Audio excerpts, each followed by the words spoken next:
자, 괜찮습니다. 로마서 10장 4절. 제가 이제 코맹맹이 소리가 좀 나도 양해를 부탁드리겠습니다. 로마서 10장 4절 같이 큰 소리로 읽습니다. 시작. 그리스도는 모든 믿는 자에게 의를 이루기 위하여 율법의 마침이 되시니라. 아멘. 한 번 더 읽습니다. 시작. 그리스도는 모든 믿는 자에게 의를 이루기 위하여 율법의 마침이 되시니라. 아멘. 우리 오늘의 말씀, 우리 4월 시작하면서 기도문을 하나 넣습니다. 우리 말씀을 읽을 때, 또 말씀을 대할 때 우리가 어떤 마음가짐으로 함께하면 좋을까? 우리 오늘 이 기도 제목을 같이 읽으면서 오늘의 말씀 기도 내용을 같이 읽고 제목하고 요약을 우리가 천천히 읽어 나가도록 하겠습니다. 시작. 이 말씀은 내 존재에 대한 이야기며 나에 대한 예언이며 나에게 하신 약속이며 내 인생을 계시하시며 내게 이루어진 구원의 이야기며 내 생명의 이력이며 내 생명의 모습을 보여주며 내 아버지에 대한 이야기며 나를 돕는 능력에 대한 이야기며 나를 둘러있는 보이지 않는 세계의 이야기며 내가 가는 본향을 보여주니 주의 말씀은 살았고 활력이 있음을 믿습니다. 아멘. 부활의 영광, 사랑의 새 범. 예수님은 사망 권세를 이기시고 부활하셨다. 세상의 모든 피조물은 시작이 있으면 끝이 있다. 사람의 죽음은 죄의 값이며 하나님과 단절되는 영원한 심판을 의미한다. 세상의 어떤 종교도 이 끔찍한 죽음의 문제를 해결하지 못한다. 오직 예수님만이 무덤을 여시고 죽음을 완벽하게 이기셨다. 예수님은 십자가에서 겪을 영원한 고통을 대신 짊어지셨다. 십자가가 없다면 우리는 평생 율법의 공포 아래 살아야 한다. 그러나 예수 그리스도는 모든 것을 이루시며 율법의 마침이 되셨다. 예수님은 십자가에서 우리의 모든 사망의 빚을 온전히 갚으셨다. 죄와 율법과의 영적 전쟁은 이미 예수님의 승리로 끝이 났다. 그러므로 더 이상 두려움에 숨어 스스로를 정죄하지 말아야 한다. 은혜의 빛이 비치는 참된 자유의 자리로 걸어 나오는 것이 신앙이다. 부활하신 날 제자들은 두려움과 죄책감에 마음의 문을 굳게 닫았다. 사람이 샬롬의 평안을 잃어버리는 근본적인 이유는 바로 죄 때문이다. 부활의 주님은 그 닫힌 문을 뚫고 두려워하는 제자들에게 찾아오셨다. 그리고 상처 입은 심령에 평강이 있을지어다 라고 선포하셨다. 주님이 주시는 평강은 세상에 결코 빼앗을 수 없는 하늘의 샬롬이다. 이어서 주님은 죽어가는 그들에게 성령의 창조적 생기를 불어넣으셨다. 성령으로 온전히 회복된 우리에게는 위대한 사랑의 법이 주어졌다. 이제 우리는 두려움 때문이 아니라 주님의 사랑에 감격하여 순종한다. 나아가 부활 신앙을 가진 자들에게는 위대한 용서의 권세도 주셨다. 율법이나 인간적인 힘으로는 이웃을 결코 온전히 용서할 수 없다. 오직 내 안에 계신 성령의 능력이 나를 진정한 용서의 사람으로 만든다. 십자가의 절규 덕분에 우리는 사망의 무거운 짐을 완전히 벗어던졌다. 이제 굳게 닫혀있던 두려움과 좌절의 문을 믿음으로 활짝 열자. 내 안에 사시는 그리스도의 능력으로 이웃을 사랑하며 살아가자. 부활의 주님이 주시는 참된 평강과 용서가 영원히 함께 하심을 믿자. 아멘. 할렐루야. 우리 다시 한번 사망 권세를 이기시고 부활하신 우리 주 예수 그리스도의 이름으로 오늘 예배의 모든 성도님들을 축복합니다. 우리 세상은 하나님께서 창조하신 섭리에 따라 움직입니다. 우리 모든 피조물에는 시작이 있으면 반드시 마침이 있다라는 것입니다. 사람 또한 마찬가지입니다. 이 땅에 태어나는 날이 있으면 반드시 흙으로 돌아가는 육의 마침이 있는 날이 있습니다. 그것이 바로 죽음이죠. 성경은 사람의 죽음이 바로 죄의 값이라고 분명하게 우리에게 가르치고 계십니다. 이는 육신의 죽음만을 의미하지 않습니다. 하나님과의 관계가 영원히 끊어지는 그 끔찍한 영혼의 죽음, 즉 영원한 심판을 포함하고 있다라는 거죠. 세상의 어떤 훌륭한 종교나 철학도 우주의 창조를 명확하게 말하지 못하고 죄로부터의 완벽한 구원과 그 마지막 날의 심판을 말하지 못하더라는 것입니다. 이 유명한 예화가 있습니다. 불교의 창시자라고 할 수 있는 석가모니에게 어느 날 사랑하는 외아들을 잃고 미쳐버릴 지경에 이른 한 여인이 찾아왔습니다. 그러면서 석가모니에게 제발 내 아들을 살려주십시오 간청을 했다고 합니다. 그랬더니 이 석가모니가 이렇게 말했다고 합니다. 마을로 내려가서 지금까지 단 한 번도 죽음을 경험하지 않은 집을 찾아서 겨자씨 한 줌을 얻어와라. 그러면 내가 아들을 살려주겠다. 그 말을 들은 여인이여 희망을 품고 온 마을을 뒤졌지만 부모든 형제든 친척이든 죽음을 겪지 않은 집이 단 한 곳도 없더라는 거죠. 결국 이 여인은 빈손으로 돌아왔고 그것을 본 석가모니가 말하기를 보아라, 죽음은 누구에게나 찾아오는 피할 수 없는 운명이다. 그것을 받아들여라. 이렇게 말했다고 합니다. 세상은요, 이 이야기를 듣고 야 그래 이게 진리다. 죽음을 그저 받아들이는 게 삶의 이치구나. 또는 이것을 큰 깨달음이라고 말할지도 모릅니다. 여러분, 그러나 이것이 바로 세상 종교의 한계라고 말하는 겁니다. 인간의 고통에 공감하고 수양을 가르칠 수는 있어도 죽음 그 자체를 이길 생명을 주지 못하더라는 것이죠. 죽음을 이길 수 있는 능력, 그 생명은 오직 우리 하나님 아버지께서 주시는 줄을 믿습니다. 우리 예수님은 무덤 앞에 가로막은 도구를 굴러내시고 그 죽음을 이기셨다라는 겁니다. 세상 어떤 종교도 감히 흉내낼 수 없는 이 부활의 사건 때문에 기독교의 절기 중 가장 위대하고 중요한 절기가 바로 오늘 부활절이라는 것이죠. 우리 예수님께서 십자가에 못 박혀 죽으실 때 어떻게 말씀하셨습니까? 우리 마태복음 27장 46절 같이 한번 읽어보겠습니다. 시작. 예수께서 크게 소리질러 이르시되 엘리 엘리 라마 사막다니 하시니 이는 곧 나의 하나님 나의 하나님 어찌하여 나를 버리셨나이까 하는 뜻이라. 여러분, 나의 하나님 나의 하나님 어찌하여 나를 버리셨나이까. 예수님은 부르짖으셨습니다. 절규하셨습니다. 이것은 저와 여러분이 치러야 할 그 영원한 죽음과 단절의 고통을 대신 짊어지시며 쏟아내신 그 아픔이셨다라는 거죠. 우리가 만약 그 십자가의 복음 없이 구원의 율법 아래 살아야 했더라면 어떠했을까? 행여나 계명을 어기거나 하나님의 진노를 살까 우리가 두려워하면서 스스로 올가매는 고통의 삶을 살지 않았겠습니까? 물론 하나님께서 주신 율법도 하나님의 백성이 되게끔 하나님을 알게 하게끔 주신 선한 법이지만 사람의 힘으로 그 행위로 율법을 다 지켜나가기에는 굉장히 어려웠습니다. 율법의 정죄함 아래에 있는 사람의 마음속에는 늘 심판에 대한 공포가 사로잡고 있었기 때문입니다. 그러나 오늘 본문 로마서 10장 4절에는 그 위대한 승리를 선언하시죠. 그리스도는 모든 믿는 자에게 의를 위하여 율법의 마침이 되시니라. 할렐루야.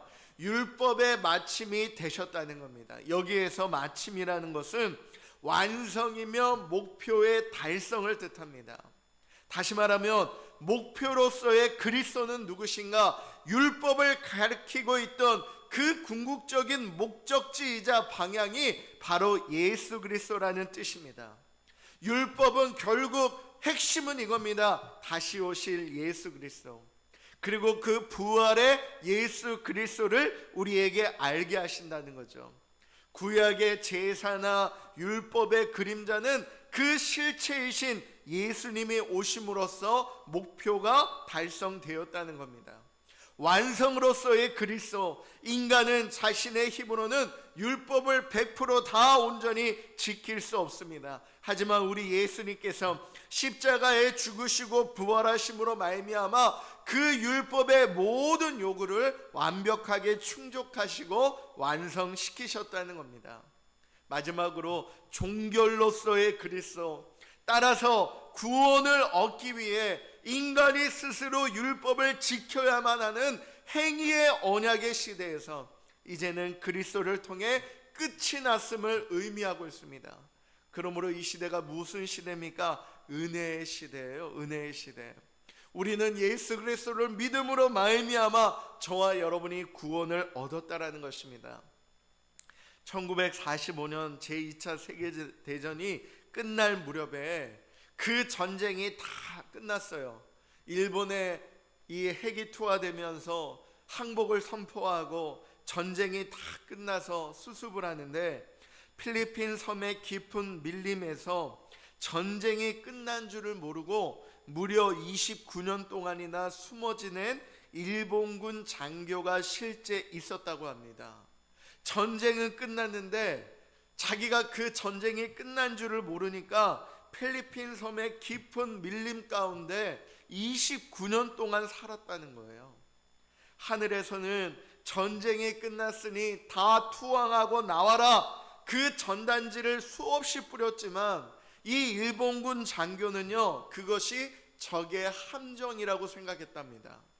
그래서 더 깊은 곳에 들어가서 29년 동안, 거진 30년 동안 언제 적군이 쳐들어올지도 모른다는 그 끔찍한 공포와 두려움 속에서 군사 규칙을 엄격하게 지키며 비참하고, 더 극단적으로 말하면 짐승과도 같은 삶을 살았더라는 거죠.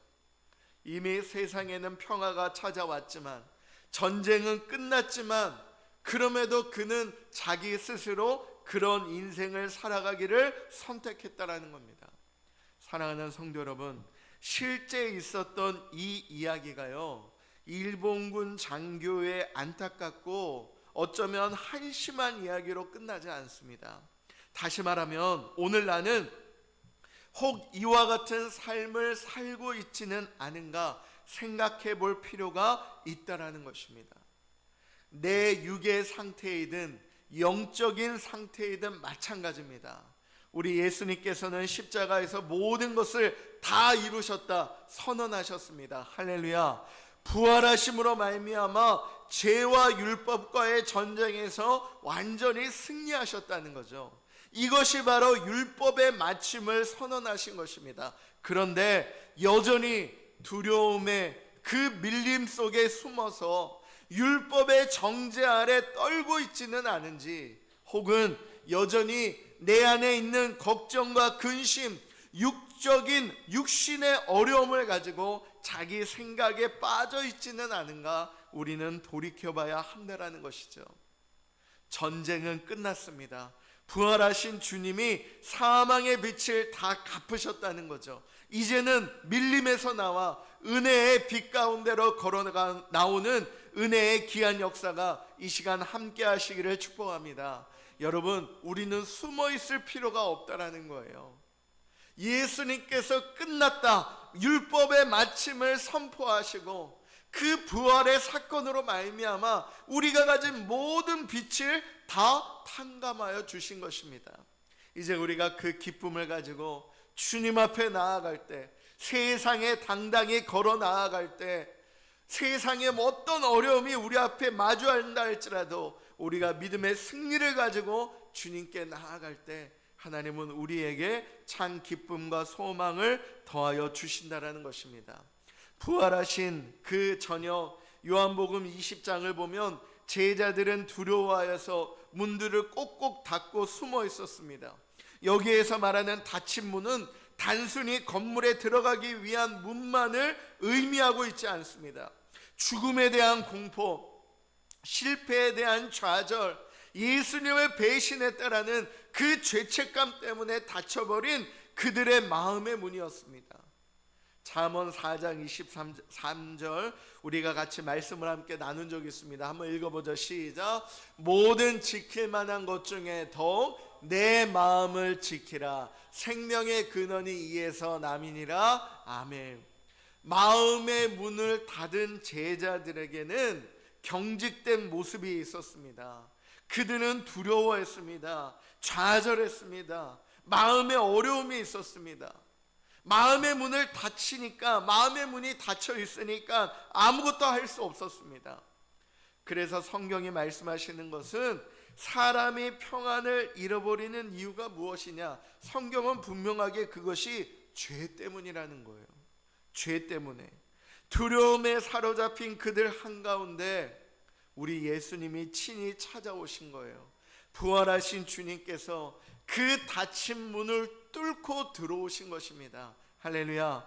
그리고 선포하시죠. 요한복음 20장 19절 같이 한번 읽어보겠습니다. 시작. 이날 곧 안식 후 첫날 저녁 때에 제자들이 유대인들을 두려워하여 모인 곳에 문들을 닫았더니 예수께서 오사 가운데 서서 이르시되 너희에게 평강이 있을지어다. 아멘. 너희에게 평강이 있을지어다. 시작. 너희에게 평강이 있을지어다. 한 번 더 시작. 너희에게 평강이 있을지어다. 아멘. 우리 여러분들에게 주님의 평강이 있으시기를 축원합니다. 할렐루야. 여러분, 내 마음에 어떤 문제와 근심과 걱정 때문에 마음이 어렵습니까? 내 마음의 문이 닫혀졌다면 우리 주님께서 나에게 찾아오시기를 기도하십시오. 그러면 주님이 여러분들 마음에 친히 찾아오셔서 하늘의 평강을 더하여 주실 것입니다. 어느 날 이 미국 대회에 이 유명한 이야기가 있어요. 평안이라는 주제로 경연이 열렸다고 합니다. 이 평안을 어떻게 그려내느냐, 이 대회가 열렸는데 많은 화가들이 잔잔한 호수를 그리기도 했고 따뜻한 봄날의 들판을 또는 많은 아름다운 이쁜 꽃들을 그리면서 평화로운 풍경들을 제각각의 실력으로 대회의 작품을 그려냈습니다. 그런데 1등을 차지한 그림이요, 뜻밖에도 그림을 보니까요 무서운 먹구름이 몰려오고 거센 폭포수가 내리치는 험악한 폭풍우를 그린 작품이었대요. 그래서 그 작품이 선정된 그거를 보면서 사람들이 의아해했다고 합니다. 그 그림을 자세히 들여다보기 위해서 가까이 가서 보니까 거센 폭포수 옆에 바위에 갈라진 틈새에 작은 새의 둥지가 그려져 있었더래요. 그리고 그 둥지 안에는 어미새가 폭풍우에도 아랑곳하지 않고 눈을 고이 감은 채 새끼들을 품고 평안히 쉬고 있는 모습을 그 작가가 그려냈더라는 거죠. 여러분, 진정한 평안이 무엇일까? 내가 생각하는 평안은 그냥 잔잔하고 오늘 이런 계절처럼 서늘한 바람이 불고 그런 문제 없이 가만히 있는 그냥 고즈넉한 모습의 평화로운 풍경처럼 내가 생각하는 평안인가? 그러나 진정한 평안은 거센 폭풍우 속에 그 어미새가 그 새끼들을 품어주는 것처럼 오늘 주님께서 우리의 역경과 고난 속에 핍박이 가득한 삶 속에 나를 지키고 붙잡아 주시고 주님 품에 안아주시는 것이 진정한 평안이라는 거죠. 그러므로 주님이 주시는 평강은 밖에서 불어오는 폭풍우, 시대적으로 보면 이 제자들에게는 지금 로마의 압제가 있었습니다.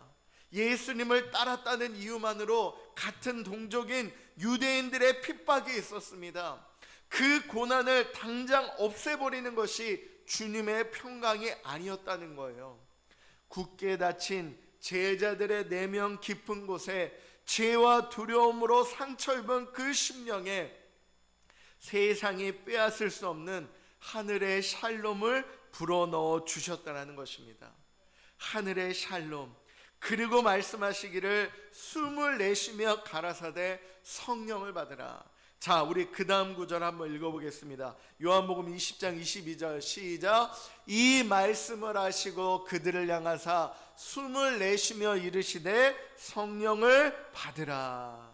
여러분, 너희에게 평강이 있을지어다. 굳게 닫힌 그 문에 예수님이 들어가셔서 하늘의 샬롬을 선포해 주시고 그 선포된 곳에 성령을 받으라 말씀하시더라는 거예요. 하나님이 없는 죽은 심령에 창조의 생기를 다시 불어넣어 회복시켜 주셨다라는 것입니다. 성령의 생기를 얻고 평강을 회복한 우리에게 우리 하나님은 율법을 대신한 위대한 사랑의 법을 주셨다라는 것이죠. 할렐루야. 두려워서 억지로 계명을 지키는 것이 아니라 주님이 나를 먼저 사랑하셨기 때문에 그 십자가의 고통으로 말미암아 그 십자가의 보혈로 말미암아 우리를 사랑하시고 나를 살리시고 나에게 생명을 주셨기 때문에 기꺼이 나 또한 사랑으로 순종하는 삶을 선택했다라는 거죠. 더 나아가 주님은 부활의 생명을 가진 자들에게 위대한 사명을 주셨습니다. 여러분, 이것을 잘 기억해야 돼요. 먼저는 평강이 있을지어다. 그리고 성령을 받으라. 그리고 나서 23절에 이렇게 말씀하십니다. 같이 한번 읽어보겠습니다. 시작. 너희가 누구의 죄든지 사하면 사하여질 것이요 누구의 죄든지 그대로 두면 그대로 있으리라 하시니라. 아멘. 여러분, 하나님의 말씀은요 1.1획도 변함이 없으시고요, 하나님의 말씀은 지금도 살았고 활력이 있어서 하나님의 놀라운 증거가 있게 하신다는 거예요. 그 말은 우리가 하나님의 말씀을 깊이 봐야 됩니다. 하나님은 두려워 떨고 좌절하고 그 마음의 분주함 때문에, 어려움 때문에, 세상의 근심 때문에 요란했던 그 마음에 평강이 있을지어다 하늘의 샬롬을 주시고 평강을 주시며 그 자리에 성령을 받으라 말씀하셨습니다. 그리고 성령을 받으라 하신 이후에 지금 방금 읽은 요한복음 20장 23절 뭐라고 말씀하시는 겁니까? 너희가 누구의 죄든지 사하면 사여질 것이요 누구의 죄든지 그대로 두면 그대로 있으리라.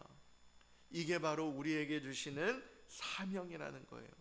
우리가 어디 외진데 나아가서 저 밀림이나 외국에 나아가서 선교를 하고 순교를 하거나 아니면 내가 이것을 다 포기하고 주님만 찾는 어떤 그러한 눈에 보이는 가시적인 것만이 하나님이 주시는 사명이 아니라는 겁니다.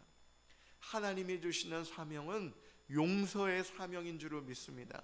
우리의 삶 가운데서 내가 하나님의 사랑을 받았다면, 하나님의 사랑으로 말미암아 내가 살아났다면 그 사랑을 가장 완전하게 표현하는 게 뭐냐? 그게 바로 용서라는 거예요. 여러분들이 코리텐 붐이라는 여사를 아시는지 모르겠어요.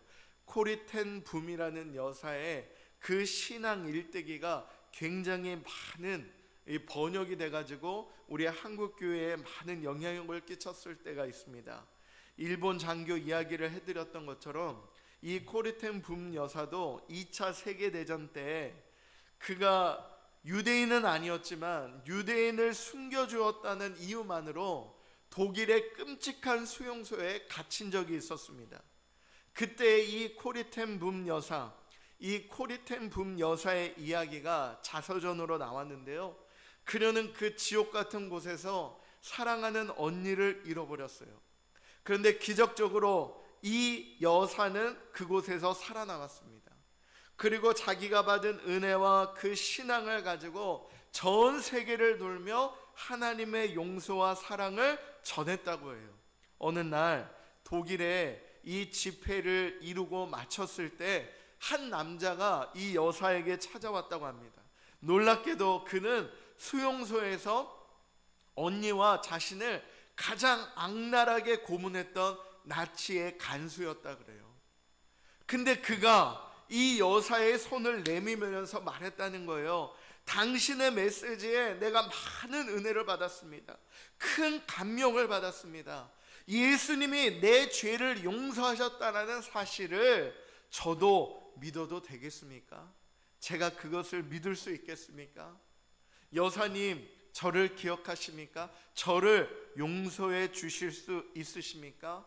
이렇게 얘기를 했다고 합니다. 그 순간 이 여사는요, 피가 얼어붙는 것 같다라고 고백을 해요. 지금 이 남자가 누구예요? 그 수용소에서 자기의 언니와 자기를 얼마나 악랄하게 괴롭혔던지, 심지어 자기의 언니는 그 수용소에서 목숨을 잃어버렸어요.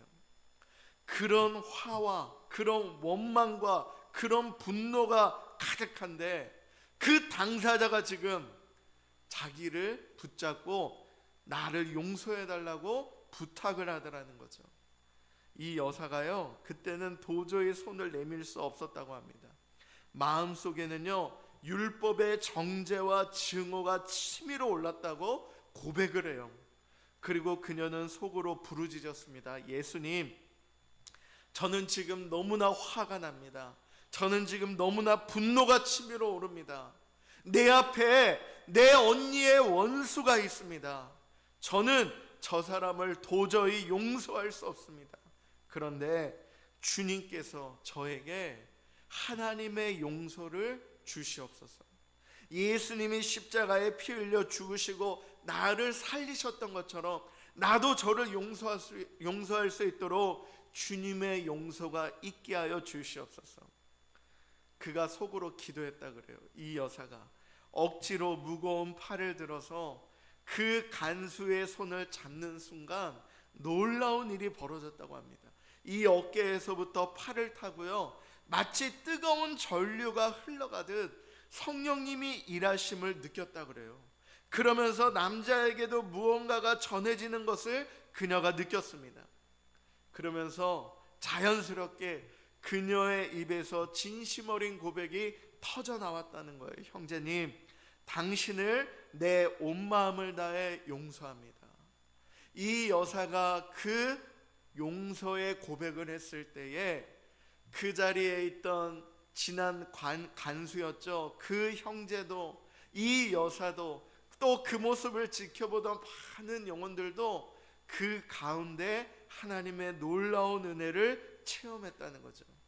사랑하는 성도 여러분, 우리가 오늘 이것이 성령을 받은 사람, 부활의 신앙을 가진 자가 누리는 위대한 권세인 줄로 믿습니다. 다시 말하면요, 내 힘으로 율법으로는 용서할 수 없으나 내 안에 불어넣어 주시는 성령의 생기로 말미암아, 사랑의 법으로 말미암아 나를 용서의 사람으로 만들어 주신다라는 것이죠.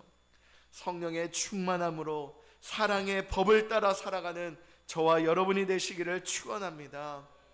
여러분, 십자가에서 버림받으셨던 예수님, 그 아픔의 절규로 말미암아 저와 여러분, 우리는 사망과 율법의 무거운 짐을 벗어 던졌다라는 거예요. 어둠 속에 갇혀서 마치 밀림 속에 숨어서 두려워하던 그 종전의 병사처럼 율법의 정죄 안에 갇혀있지 말아야 한다는 겁니다. 세상 어떤 종교도 줄 수 없는 이 부활의 참 진리가 오늘 저와 여러분을 품어주고 계시고, 우리의 허물을 덮어주고 계시고, 우리의 삶 가운데 안전하게 보호하여 주신다는 것이죠. 우리 믿음으로 아멘 하시기를 바랍니다.